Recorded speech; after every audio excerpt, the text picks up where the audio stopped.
Hi everyone, आज मेरे साथ इंडियन आर्मी जो 2400 घंटे बॉर्डर पर तैनात रहते दुश्मनों से लड़ने के लिए। आज इस वीडियो में जानिएगा एक फौजी के जीवन में क्या क्या समस्या आती है और फौजी के फैमिली को सरकार की तरफ से क्या क्या सुविधाएं मिलती है। आज मेरे साथ जो फौजी है उनको फौजी बनने में क्या क्या समस्या हुआ, फौजी कैसे बने, और कोई भाई अगर फौज में जाना चाहता है या बहन, उनको क्या क्या प्रोसेस होगा आज हम इनसे जानेंगे। इससे पहले करना चाहेंगे वीडियो का आप आखिरी तक जरूर देखिएगा, वीडियो बहुत ज़्यादा इन्फॉर्मेटिव है। सबसे पहले हमारे यूट्यूब फैमिली की तरफ से आपको दिल से धन्यवाद कि आपने अपना कीमती समय निकाल के हमारे यूट्यूब फैमिली के समय दिए। आपसे आशा करते हैं कि पहले आप अपना इंट्रोडक्शन देंगे, फिर हम आगे की ओर बढ़ेंगे। सभी को जय हिंद। मैं कुंदन कुमार अब जो हूँ, मेरा 8 साल सर्विस चल रहा है और मैं अभी जॉब में हूँ। तो मैं कहना चाहूँगा कि सभी बच्चे जो तैयारी करना चाहते हैं फ़ौज के लिए, सबसे बढ़िया और बेस्ट देश सेवा के लिए एक प्लेटफॉर्म है आर्मी। और इसमें कोई ज़्यादा परेशानी नहीं है, कुछ ऐसा नहीं कि बहुत ज़्यादा डिग्रियाँ चाहिए या ये चाहिए वो चाहिए, ऐसा कुछ भी नहीं है। तो आप लोग नॉर्मल सा 10th 12th सभी करते हैं, उसके बाद फ़ौज में आ सकते हैं। अपनी तैयारी करिए, फिजिकल निकालिए। अभी तो अग्निवीर हो गया है, तो अग्निवीर के लिए जिस हिसाब से जैसा है वो अपना मेन वेबसाइट पे, इंडियन आर्मी के वेबसाइट पे जाके देख के और चेक करके तैयारी कर सकते हैं। कुछ ऐसा नहीं है कि कोई कंपटीशन निकालना हो या कुछ ऐसा। यदि आप चाहें अफसर बनना तो उसके लिए CDS है, NDA है, उस लेवल की तैयारी कीजिए। बट नॉर्मल एक सैनिक बन के देश की सेवा करना चाहते हैं तो आप सभी जो है नॉर्मल सा 10th 12th करके अपनी फिजिकल तैयारी बढ़िया बना के और तैयारी कर सकते हैं और आर्मी में जा सकते हैं। आपको सबसे पहले कब लगा कि आप आर्मी में जाना चाहते हैं? दोस्तों, मैं बताना चाहूँगा कि मैं जिस गांव से हूँ उस गांव में हर एक घर में 1 या 2 फौजी हैं। ऐसे हैं कि एक घर में बाप रेलवे में तो 5-5 बेटे और 5 फौज में देश सेवा में जो है अपना योगदान दे रहे हैं। तो हमारे गांव में पहले से ही कोई बच्चा यदि पैदा होता है तो उसको मोरल तो सबसे पहला हो जाता है कि मैं फ़ौज बनूँ और देश की सेवा करूँ। मेरे दादाजी बंगाल पुलिस में थे, मेरे चचेरे दादाजी वो फ़ौज में थे बिहार रेजिमेंट में।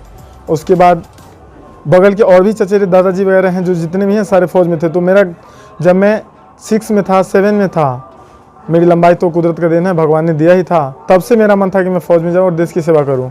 उसके बाद मैं तब से ही, जब से 7th 8th में था, हमारे गांव के लड़के लोग तैयारी करने सुबह में जाते थे दौड़ने के लिए, मैं भी उनके साथ जाता था। एग्ज़ाम कुछ नहीं था, तैयारी कुछ नहीं थी, मैं तब 10th में भी नहीं था, बट तैयारी तब से ही स्टार्ट कर दिया था और आर्मी मेरे दिल में था। हमेशा मैं आर्मी के लिए तैयारी करता रहा हूँ। फिर 10th हुई, दौड़ किया और इसी तरह जो है जाना स्टार्ट किया था। मेरा पहला कदम यहाँ से स्टार्ट हुआ था, मेरे घर से हुआ था। आप पहली बार जो दौड़ निकाले थे कितना दिन दौड़े थे, यानी कितना साल दौड़े थे आपको, तो फौज का आप दौड़ पहली बार निकाले हुए थे? लगभग मैं 2012 से दौड़ रहा हूँ।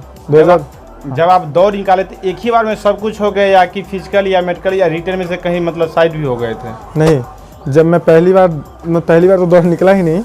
फर्स्ट मेरा 2013 में मैं दौड़ा था दरभंगा के नेहरू स्टेडियम में, फिर 14 दौड़ा मुजफ्फरपुर सिकंदरपुर नेहरू स्टेडियम में, फिर तीसरी बार भी दौड़ा नहीं निकला। मैं दौड़ ही नहीं निकलता था, क्योंकि ग्राउंड में मैं बहुत अच्छा था। ग्राउंड में हमेशा मैं अव्वल दर्जे का मेरा दौड़ था और मैं फर्स्ट आता था। अपने जितने भी मेरे साथ रहते थे कंपटीशन वाले, सबके साथ मैं फर्स्ट आता था हमेशा। अच्छा। बट मैं नहीं निकाल पाया, दौड़ मेरा से नहीं निकलता था। उसमें कभी कुदरती प्रॉब्लम ये होता था कि कभी मैं थक जाता था, कभी गिर जाता था, कभी कुछ, तो मैं नहीं निकाल पाता था दौड़। हमेशा जो है इसी कारण मतलब रह जाता था, कभी नहीं निकला। फिर 2016 में एक वो दौर आया जब मैं तैयारी तो दिल्ली से करके रखा था, बट इसमें कुछ भगवान का भी कहेंगे, कुछ लक कहेंगे और कुछ मेहनत तो मेरा था ही। सो 2016 में मेरा दौड़ निकला, मुजफ्फरपुर ग्राउंड में मैं फिट हुआ। फिजिकल फिट मैं वहीं से हुआ। रनिंग निकालने के बाद जब मेडिकल होती है तो हम जानना चाहेंगे आपसे कि मेडिकल में क्या सब चेक होती है, और जब मेडिकल में होती है तो सरकारी कर्मचारी मेडिकल फिट करने के लिए क्या पैसा भी लेती है? बिल्कुल नहीं, ये बिल्कुल गलत है। जो कहते हैं उनका मेंटलिटी गलत है कि फ़ौज में फिट होने के लिए पैसे लगते हैं। तो आप बताइएगा कि मेडिकल में क्या सब वहाँ चेक होती है, अनुमानित जो क्या सब मतलब वहाँ चेक होती है? वो तो हम बता देंगे सब, उसमें कोई दिक्कत नहीं है। बट क्या है, पैसे वाली बात बिल्कुल फेक है। कितना होता है बिचौलिया सब जो? वो दलाल होते हैं, बाहर दलाल होते हैं। हम लगा कि आपसे पूछ लेंगे कि बच्चा जो देखेंगे हमारे व्यूअर, उनको संतुष्टि मिल जाएगी कि पैसा लगता है या नहीं लगता है। जो बाहर होते हैं ना, वो दलाल बिचौलिए जो हाँ हम करवा देंगे आपकी, वो कहीं नहीं कुछ करवाते हैं। सब कुछ आपके मेरिट पे निकलता है। फिजिकल आपको दौड़ना है, रिटर्न आपको निकालना है, मेडिकल आपका फिट होगा, जैसा शरीर भगवान ने दिया वैसा ही होगा। बट ये जो बिचौलिया होते हैं ना, वो आप अपने मेरिट पे बन जाओगे और वो बता देगा कि मैंने करवाया है, फिर वो आपसे ले लेंगे कुछ। मेडिकल में क्या सब चेक होती है? मेडिकल में आपकी जैसी हाइट है, हाइट वेट तो पहले दौड़ से पहले आपकी चेक हो जाती है। फिर मेडिकल होने से पहले डी हाइट होती है एक बार। उसके बाद आपका नीचे से ऊपर तक शरीर टेढ़ा ना हो कोई एंगल से, बिल्कुल हाथ पैर ये सब, दांत होगा मेनली, कान होंगे, आँख होंगे 6x6, ये सब चेकअप होंगे।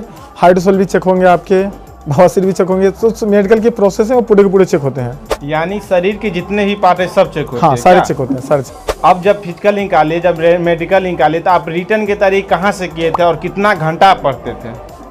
अब मेरा तो ऐसा है कि जब मैं रिटर्न के लिए तैयारी कर रहा था तो उस समय मैं दिल्ली में ठेकेदारी कर रहा था, जॉब कर रहा था। अच्छा अच्छा। तो जॉब करते हुए मैंने रिटर्न की तैयारी की थी। मुझे पता था कि इतना हार्ड तो आर्मी में आता नहीं है। अच्छा। बट उस समय का दौर थोड़ा दूसरा था और मैं तैयारी खुद पे भरोसा करके किया था। अच्छा। RS अग्रवाल, RS यादव वगैरह का किताब पढ़ा था हाँ। और तैयारी किया उसके हिसाब से, बहुत अच्छा रहा। यानी आप सेल्फ Self स्टडी करके study किया, आर्मी हाँ। का रिटर्न निकाले हुए थे? बिल्कुल, दिन में जॉब करता था हाँ। और रात को पढ़ाई करता था। बताइए, यही होता है जज्बा जो कहा जाता है कि दिन भर काम करते थे, ठेकेदारी करते थे और रात की अपना स्टडी करते थे, सेल्फ स्टडी करके वो आर्मी के रिटर्न निकाले हुए थे। अब आपसे हम जानना चाहेंगे कि आपका ट्रेनिंग कितने दिन का हुआ था और मतलब ट्रेनिंग में क्या सब सिखाया जाता है? ट्रेनिंग जो होता है आर्मी का वो 2 चरण में होता है।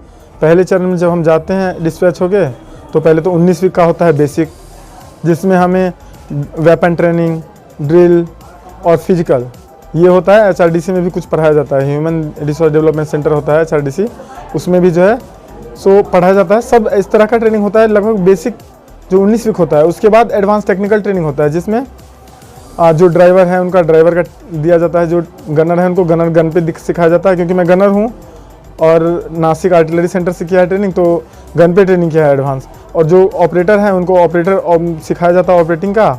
अलग अलग टेक्निकल ट्रेनिंग जो होता है वो एडवांस में होता है, बेसिक सबके लिए बराबर होता है, सबके लिए मतलब बराबर वहाँ के सेम training होता है। में। जैसे हम जानते हैं कि आर्मी की बहुत हार्ड ड्यूटी होती है, तो हम जानना चाहते हैं कि ऑन ड्यूटी आर्मी को क्या क्या समस्याओं को मतलब सामना करना पड़ता है ड्यूटी आवर में? ऑन ड्यूटी आर्मी का जहाँ पे पोस्ट होता है वहाँ पे 3 और 1 की गार्ड लगती है। एक गार्ड कमांडर होता है और 3 संतरी होते हैं।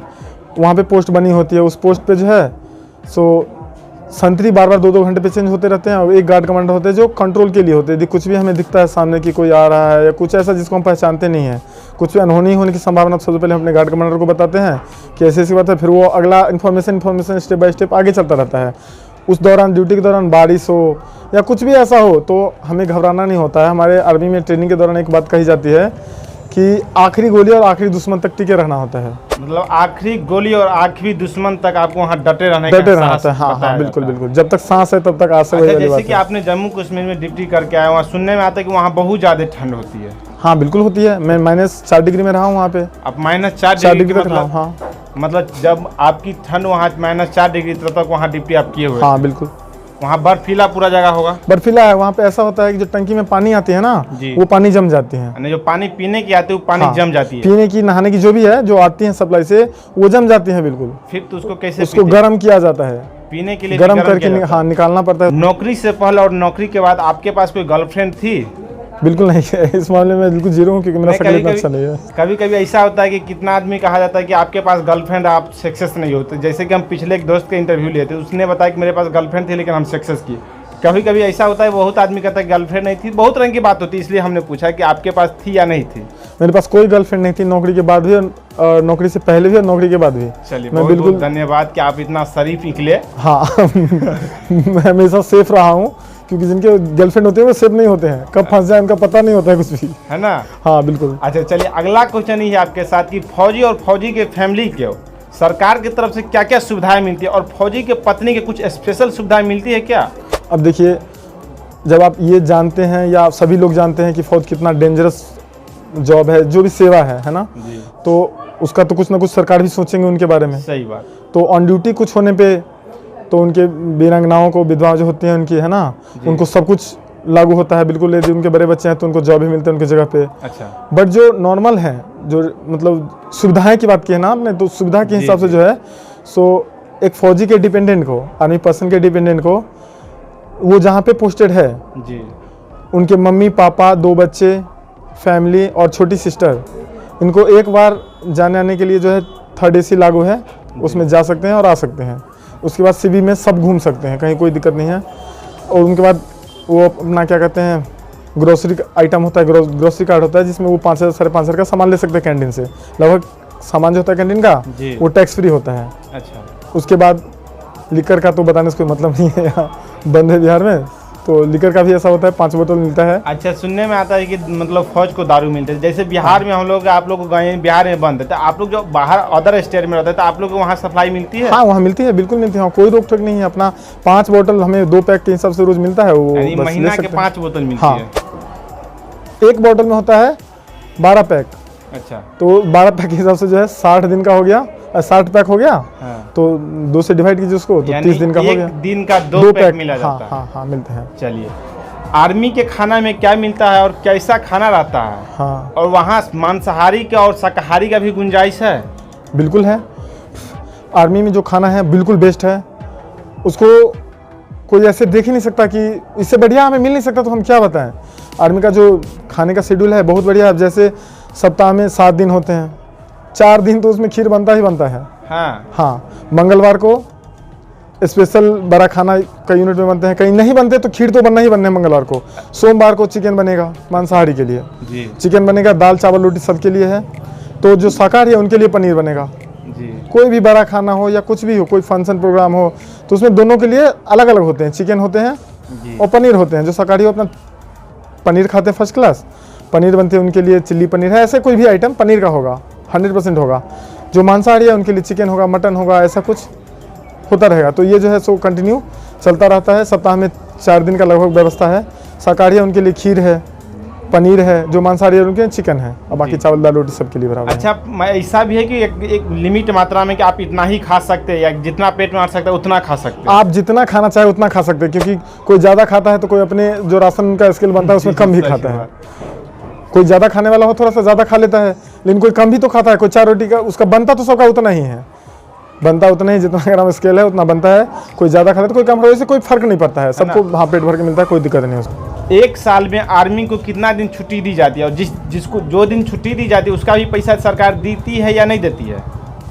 पैसा जो है वो तो देती है सरकार, क्योंकि वो जो लीव होता है ना जी। वो ड्यूटी में ही काउंटिंग होता है जी। तो 56 दिन जो है एनुअल लीव होता है। अच्छा। फौज में है ना, यूनिट में अपने लेवल पे यूनिट जो है जी। सो जिस एरिया का है, जैसे मैं बिहार का हूँ जी। और असम में पोस्टेड हो, तो मान लीजिए वहाँ से मेरे को 2 दिन एक्स्ट्रा मिल जाता है। सब मिला के जो 3 बार छुट्टी आती है तो 6 दिन एक्स्ट्रा हो जाता है। अच्छा। तो 62 डेज मेरा एनुअल लीव बन जाता है। जी। और 13 डेज CL है, वो भी अपने यूनिट पे है, जो जिस यूनिट के हैं उनके हिसाब से उनको छुट्टी प्रोवाइड की जाती है। लगभग 19 डेज का होता है दोनों मिला यानी के। साल में 90 डेज हाँ, का 90 दिन का लगभग छुट्टी है। होती है। फौज की जो सैलरी होती है उस सैलरी के अलावा और जैसे अलाउंसमेंट होती है, का मतलब अलाउंसमेंट मिलती है या नहीं मिलती है? हाँ, मिलती है, जगह के हिसाब से मिलती है। जैसा डेंजरस इलाका है, CI है या फील्ड है या पीस है, तो पीस में कुछ नहीं मिलता है। पीस में कुछ नहीं, मतलब कहने का यह है कि अलाउंस नहीं मिलते। जी। जो फील्ड एरिया है जैसे JNK हो गया, वहाँ का जो चल रहा है, मतलब रेट जो चल रहा होगा उनके हिसाब से अलाउंस मिलेगा। R1 H1 है जी। तो उसके हिसाब से मिलेगा, R1 H2 है तो उसके हिसाब से मिलेगा। सबका अपना अपना है, अलग अलग मिलता है। जैसे कि आपके कहने का मतलब है कि आप जिस एरिया में जाइए, जितना खतरनाक एरिया में जाएगा उतना अलाउंसमेंट मिलती हाँ, हाँ, है उसी क्या? के हिसाब से मिलेगी। हाँ, बिल्कुल। अगर कोई भाई और बहन फौज में जाना चाहते हैं तो उनको क्या क्या प्रोसेस अभी करना पड़ेगा? हाँ, जो आर्मी में जाना चाहते हैं सबसे पहले तो उनका जब जज्बा बनता है ना, ऐसा नहीं है कि ये जॉब है, जॉब नहीं है फौज, बिल्कुल भी, ये एक सेवा है और इस सेवा में पहले से ही लगन लगाना होता है। अभी जैसे आपका मन है कि नहीं मैं बिल्कुल फौज में जाऊँ, तो उसके लिए सबसे पहले आप फॉर्म भरिए। अग्निवीर के जो इंडियन आर्मी का वेबसाइट है, ऑफिशियल वेबसाइट, उस पर जाके फॉर्म भरिए। फॉर्म भरने के बाद आप फर्स्ट क्लास रिटर्न की तैयारी कीजिए। कोई संस्थान बढ़िया देख लीजिए, या फिर सेल्फ स्टडी पे भरोसा है तो उससे करिए। रिटर्न निकल जाएगा आपका। उसके बाद आप जो है फिजिकल की तैयारी बढ़िया से कीजिए और फिजिकल निकालिए। फिजिकल की तैयारी तो पहले से भी आप प्रिपेयर करेंगे आर्मी के लिए, और फिजिकल निकालिए। उसके बाद रिटर्न है, उसके बाद हो गया बस। उसके बाद आपका मेरिट बनेगा, मेरिट लिस्ट में नाम आएगा, शॉर्ट लिस्ट में जहाँ भी आपको भेजा जाएगा वहाँ जाके ट्रेनिंग कीजिए, बस।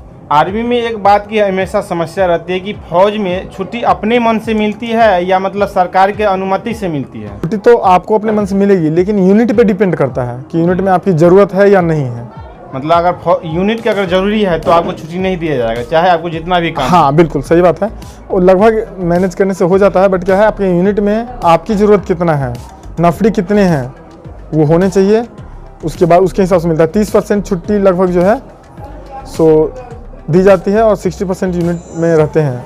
नफरी यदि वहाँ नहीं होगी तो वहाँ की काम कैसे चलेगी, उसके हिसाब से तो हमारे कमान अधिकारी महोदय होते हैं, सभी के अपने अपने बैटरी कमांडर होते हैं, बीसी साहब, वो निर्धारित करते हैं कि छुट्टी किसको भेजना है, किसको नहीं भेजना है और कैसे। और लगभग जो छुट्टी है ऐसा कहीं नहीं है कि रोका जाए, छुट्टी मिल जाती है समय से। मुझे तो नहीं रोका गया अभी तक, छुट्टी समय से मिली है और मैं अपने हिसाब से आया हूँ, तो मुझे इसमें तो कहीं दिक्कत नहीं लगी कि छुट्टी रुकता भी है या कुछ भी, ऐसा कुछ नहीं है, सभी को अपने हिसाब से मिल जाता है छुट्टी। आप लोग जहाँ रहते थे, एक इकाई में जो मेन अधिकारी रहते हैं उनका क्या कहते हैं और उनका काम क्या रहता है? देखिए, हमारे इकाई को यूनिट कहते हैं और एक यूनिट में सबसे जो मेन अधिकारी का भूमिका निभाते हैं या होते हैं, वो होते हैं हमारे कमांडिंग ऑफिसर, सीओ साहब होते हैं। तो उनकी ही देख रेख में पूरी यूनिट होता है। और उसके बाद जो हमारे जवानों का होते हैं मेन, वो हमारे एसएम साहब होते हैं, जवान से बने होते हैं एसएम साहब। और जो सीओ साहब होते हैं वो डायरेक्ट सीडीएस एनडीए निकाल के जाते हैं और जो कमीशन लेते हैं वो तो लेफ्टिनेंट से भर्ती होते हैं। लेफ्टिनेंट के बाद अगला प्रमोशन कैप्टन होता है उनका, कैप्टन के बाद वो मेजर बनते हैं, फिर लेफ्टिनेंट कर्नल बनते हैं, फिर कर्नल बनते हैं। जब कर्नल बनते हैं तो सीओ बनते हैं, लगभग 1-2 कमांडिंग करने के बाद वो फिर ब्रिगेडियर बनते हैं। आगे उनका वैसे ही प्रमोशन होते होते वो जनरल साहब तक जाते हैं। और हमारे जवान के हैं वो अपना सिपाही, लैंस नायक, लैंस हवलदार, हवलदार, फिर नायब सूबेदार, सूबेदार, एसएम, ऐसे होकर ऑनरी लेफ्टिनेंट और ऑनरी कैप्टन तक जाते हैं। बेसिकली एसएम का ही ड्यूटी करते हैं। तो सबसे मेन जो अधिकारी होते हैं हमारे यूनिट के, वो सीओ साहब होते हैं और जवानों के लेवल पे एसएम साहब होते हैं। जाते जाते हमारे व्यूअरों के लिए एक सारी आप मार के चले। दोस्तों, मैं आप लोगों को कहना चाहूँगा कि मैं जो हूँ सो बिल्कुल नॉर्मल घर से बिलोंग करता हूँ। हमारे दादाजी बंगाल पुलिस थे, बट नॉर्मल ही समझिए। तो मैं बिल्कुल जीरो लेवल से तैयारी किया था, जीरो लेवल पे हूँ ही, इतना वो नहीं है कि मैं ये हो गया वो हो गया, ऐसा कुछ नहीं है। बट मैं आपको कहना चाहूँगा कि मंजिल उन्हीं को मिलती है जिनके सपनों में जान होती है। मंजिल उन्हीं को मिलती है जिनके सपनों में जान होती है। पंख से कुछ नहीं होता दोस्तों, हौसलों से उड़ान होती है। इसी शायरी के साथ हम इस वीडियो को समाप्त करना चाहेंगे। इससे पहले कहेंगे, अगर चैनल पहले बार चैनल को सब्सक्राइब करो, बेल आइकन को जरूर दबाएं। फौजी भाई के नाम पर एक कमेंट में जय हिंद जरूर लिखें और एक लाइक जरूर करें। जय हिंद, जय भारत।